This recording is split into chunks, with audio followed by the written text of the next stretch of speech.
Poème 471. Sur la route d'Erachidia. C'est un enchanteur ruban d'asphalte, étroit et rectiligne. Vers quelle halte, doux havre créé par son imaginaire, vers quelle tente, très loin des mers, perdu parmi les dunes et les leurs, des sables, encerclé par les ardeurs d'une boule de feu, aux raies étouffants qui assujettissent faune, flore et gens, vers quelle palmeraie, oasis lointaine, paradis méconnu en terre marocaine, invariablement ouvert, sans condition, aux ermites enclins à la contemplation, Youssef, le berger, ses chèvres à ses côtés, voudrait-il se rendre? Ébloui par la beauté d'un décor minimaliste, à ses yeux si grandioses, extraordinaires étendues, arides et nus qui osent rivaliser avec un azur lumineux traversé de nuages, ridicule humain perdu dans le stupéfiant paysage, face à plus imposant que soi, petit mais résolu, installé sur un rocher, une page du Coran lue, tandis qu'il garde, détaché mais là, ses bêtes, sur quelques arpents où, bêlantes et fluettes, elles cherchent, dispersées, une herbe verte rare,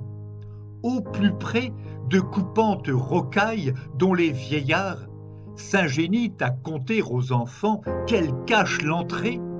de tombes où gisent, plongés dans l'oubli, des rois lettrés. Youssef, quant à lui, porté par la parole divine, entend clairement, au fond de sa poitrine, les battements de pouls du cœur en tourment, de l'univers constamment l'exalter. Retiré au milieu de nulle part, il aime sentir le Chergui se lever peu à peu pour effleurer avec art son visage avant de le cingler, mu par une énergie sans pareille. Il aime contempler chaque sommet du djebel qui l'émerveille. Il aime détailler les cailloux craquelés aux abords de la route, répartis çà et là, comme les soldats d'une armée en déroute. Il aime ce sol stérile et sec qui le nourrit pourtant et soulage ses maux et rassérène son être depuis son plus jeune âge. Il aime surtout la solitude qu'implique son rude métier, acceptant que mener un troupeau brisât ses amitiés. Chaque jour à converser avec les cimes pensives qui protègent son secret derrière leur massive présence, aux crêtes si finement dentelées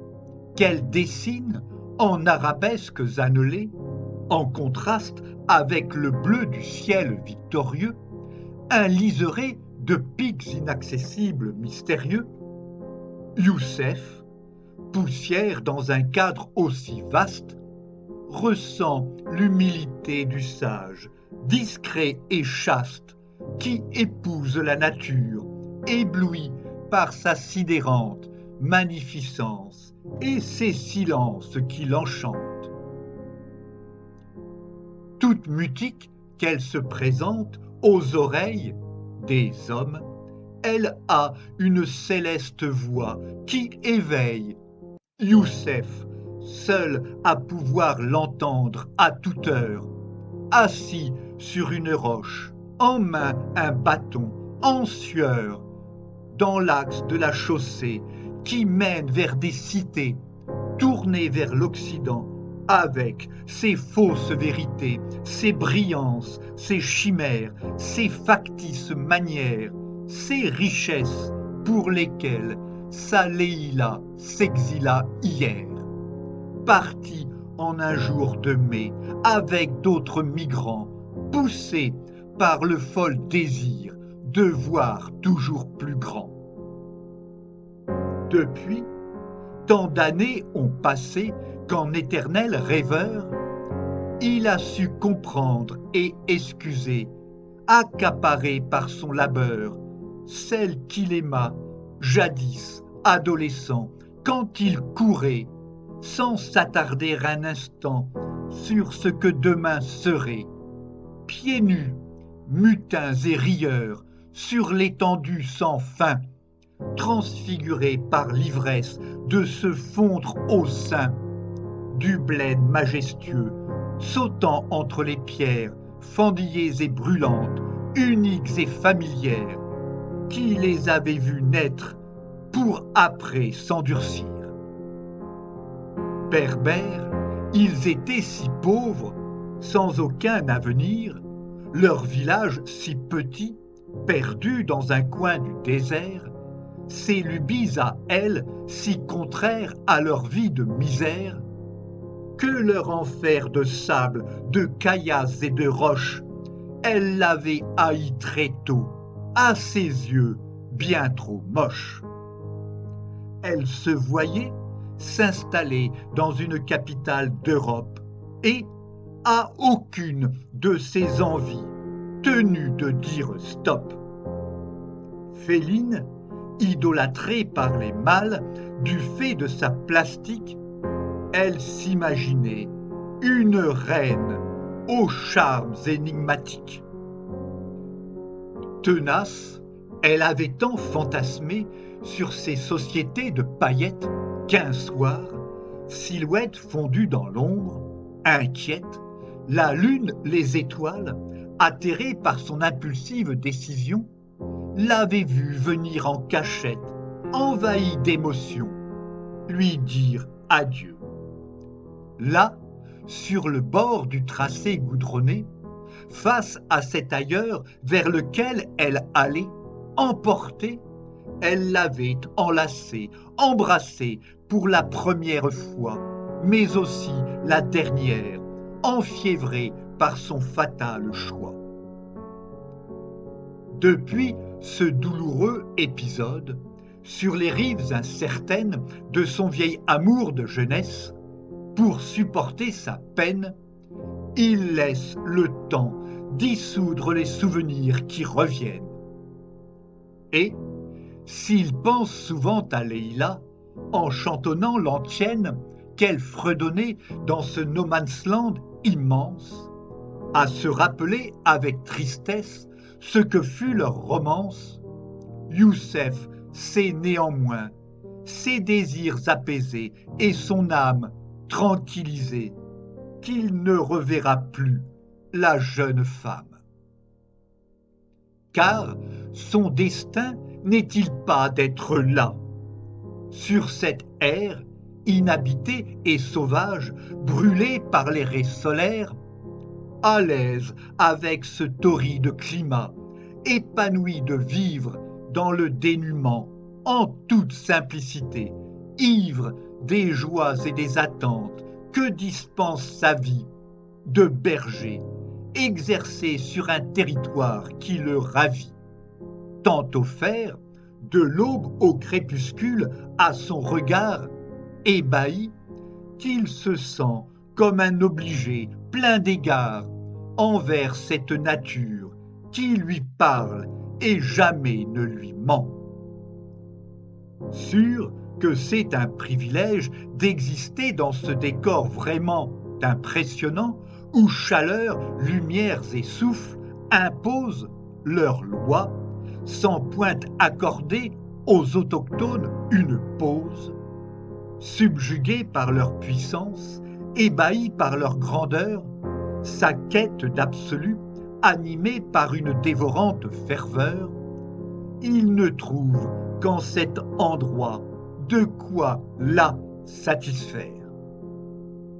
À s'imposer d'austères pratiques, loué par ses pairs, Youssef a, bientôt quadragénaire, atteint cette sagesse qui apaise ses sens et alimente ses songes sans cesse.